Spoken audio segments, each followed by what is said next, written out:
दोस्तों एक मरतबा फिर हाजिर हूँ, सीमा के बारे में बात करेंगे।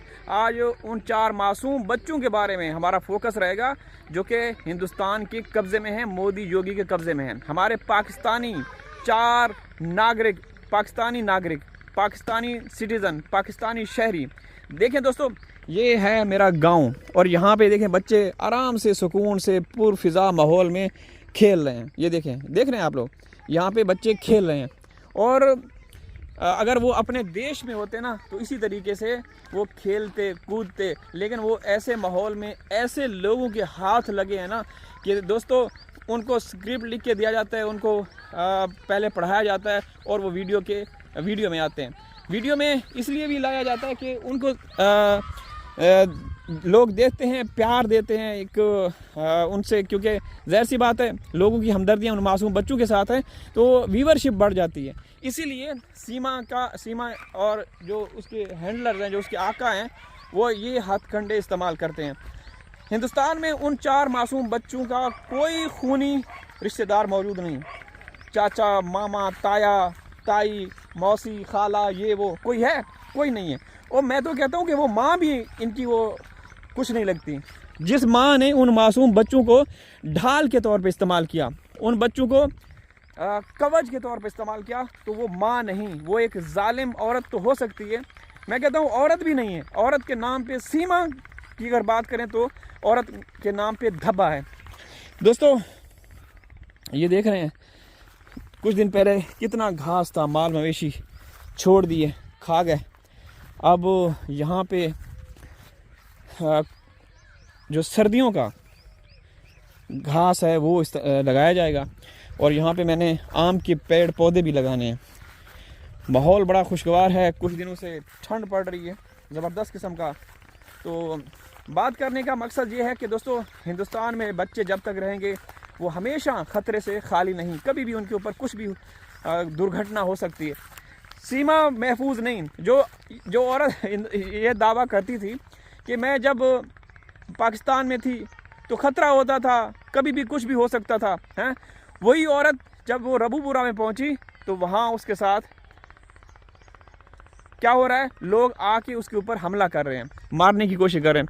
अच्छा दोस्तों ये देखें, हमारा एक पक्षी बैठा हुआ है, देखें खूबसूरत सा पक्षी। ये क्या है? उड़ गया? नहीं। तो बात करने का मकसद ये है कि ये झूठ की फैक्ट्री, झूठ का पलंदा सीमा कभी भी बाज नहीं आने वाली। ये औरत गुमराह कर रही है आप लोगों को। 4 मासूम बच्चों को लेकर के ये चैम्पियन बनने की नाकाम कोशिश कर रही है।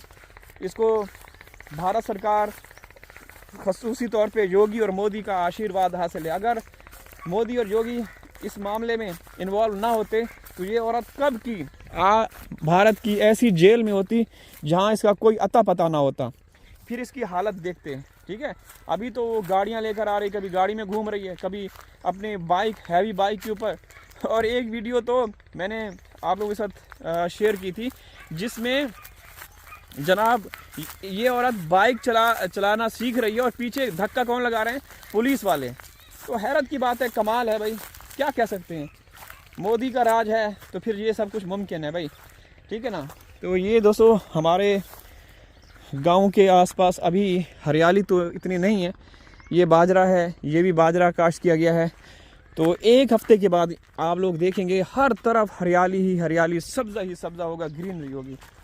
तो मैं अमूमन सुबह के वक्त तकरीबन 1.5 घंटा 1 घंटा और फिर शाम के बाद यानी कि डिनर करने के बाद 1.5 घंटा वॉक करता हूँ और लंच के बाद भी तकरीबन 20-25 मिनट यानी कि 3.5 घंटे उससे ज़्यादा मैं वॉक करता हूँ।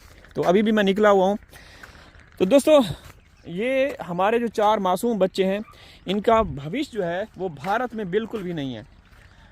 एक भाई साहब हैं पद्माना भुनशी, जो कि बड़े मेरे ख्याल में पढ़े लिखे हैं हिंदुस्तान के, वो इंग्लिश में कमेंट करते हैं। तो वो जो हम कुछ बातें करते हैं उनको क्रिटिसाइज़ भी करते हैं, लेकिन उनका अंदाज़ तनकीद जो है बड़ा ज़बरदस्त है, निराला है। मैं उसको अप्रिशिएट करता हूँ। नाम शायद गलत हो, पद्माना भुनशी, लेकिन वो पढ़े लिखे लगते हैं क्योंकि इंग्लिश में हमें कमेंट्स करते हैं। और मेरी जिस चैनल पे मैं वीडियो अपलोड करता हूँ उनको वो पूरा देखते हैं और एक एक पॉइंट पे वो डिस्कस करते हैं। ये बड़ी अच्छी बात है। और मज़े की बात ये है कि वो जो पद्माना भुनशी है, पता नहीं पद्माना है, जो भी मैं नाम शायद गलत ले रहा हूँ, पद्माना भुनशी है या भूशी है, जो भी है, वो जो लोग मेरी वीडियोस के नीचे कमेंट्स करते हैं उनको भी बड़े दलील के साथ जवाब देते हैं, आर्गूमेंट्स के साथ जवाब देते हैं। तो मैं ऐसे हिंदुस्तानी लोगों के साथ हमेशा मुखातिब होता हूँ। ये जो अनपढ़ जहल गवार हैं, ठीक है, जैसे सचिन और सीमा की तरह, मैं उनसे बिल्कुल वो नहीं हूँ। आपने कल देखा होगा वो लोग घर के अंदर बड़े परेशान थे और इस हवाले से मैंने एक वीडियो भी बनाई थी कि अब तुम्हें पता चला, जब तुम्हारा घर पानी में डूब रहा है, तुम्हारा घर बर्बाद हो रहा है, अब तुम्हें चिंता फिक्र हुई। तो वो वक्त, वो समय जब तुम्हारी साजिशों से, तुम्हारे प्लानिंग से हैदर के घर को उजाड़ा गया था, हैदर के खूबसूरत घर को, आशियाना को बर्बाद किया गया था, उस वक्त तुम्हें फिक्र नहीं थी। तो ऐसे कम ज़र्फ़ और कमीने लोगों के लिए ये वाला खरबूजा, ये वाला, ये देख रहे हैं, ये वाला AP सिंह, सीमा, सचिन के लिए ये दोस्तों ये बहुत कड़वा होता है, बहुत ज़्यादा, ठीक है ना। तो क्या कह सकते हैं, जब सरकारें ही इस खेल का हिस्सा हों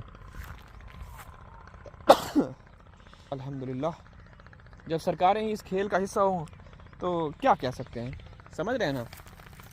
हमें तो बड़ी उम्मीदें थी, लेकिन उन मासूम बच्चों का कोई फ्यूचर नहीं है दोस्तों, कोई फ्यूचर। तबाह हो गया, यकीन करें तबाह हो चुके हैं, इस तरह तबाह कि मैं क्या बताऊं। देखिए माल मवेशी कितने ज़बरदस्त तरीके से खा रहे हैं, पी रहे हैं, ऐश कर रहे हैं। देखिए ये खुला छोड़ा हुआ है, लेकिन इतना भी खुला नहीं छोड़ा है जितना आपकी सरकार ने सीमा को खुला आज़ाद छोड़ा हुआ है। ये देखें खुले माहौल में है ना। मैं आपको मिसाल देता हूँ, आप इनके साथ इनके पाँव में रस्सी बांधी हुई है ताकि ये दूर दूर जाके कोई नुकसान ना कर सकें। ये देखें, इसको देखें, वो देखें, उस बकरी को देखें, इस बकरी को देखें, और सीमा बकरी को भी देखें, उस बकरी को, बांदरी को भी देखें, ठीक है ना। तो भाई पता नहीं कब इंसाफ मिलेगा, हमें फ़िक्र है हैदर के बच्चों की। ये बकरी का दूध कभी पिया है आप लोगों ने? दोस्तों मैं एक मज़े की बात बताता चलूँ, मज़े की बात। मैं दुबई में मैंने 6 साल गुजारे हैं दुबई में। तो वहाँ पे बकरी का दूध बड़ा महंगा मिलता था, बहुत महंगा मिलता था। यकीन करें कि आधा लीटर ना, आधा, जो दुबई में या गल्फ़ कंट्रीज़ में रहते हैं उनको पता होगा, तो एक छोटा सा कैन आता था प्लास्टिक का, आधा किलो का लीटर, मेरे ख्याल में 20 दिरहम का, 20 दिरहम, यानी कि 4-5 हज़ार रुपये इंडियन बनते हैं। तो किलो यानी कि 7-8 हज़ार का या 10 हज़ार रुपये का। पता नहीं ऐसा क्यों, लेकिन यहाँ तो दूध इतना होता है ना, बकरियों को कोई दूध नहीं पीता। तो वहाँ पे अच्छा चाय भी जो बकरी की दूध की होती थी वो महंगी मिलती थी, ठीक है ना। ये देखें, जब इन बच्चों को देखते हैं ना बड़ा दिल खुश होता है। और हैदर के बच्चों की भी याद आती है कि यार वो कैसे माहौल में, काश वो पाकिस्तान में होते तो आज़ादी के साथ घूमते खेलते और जश्न आज़ादी आ रही है, आज़ादी भी मनाते। अल्लाह हाफ़िज़।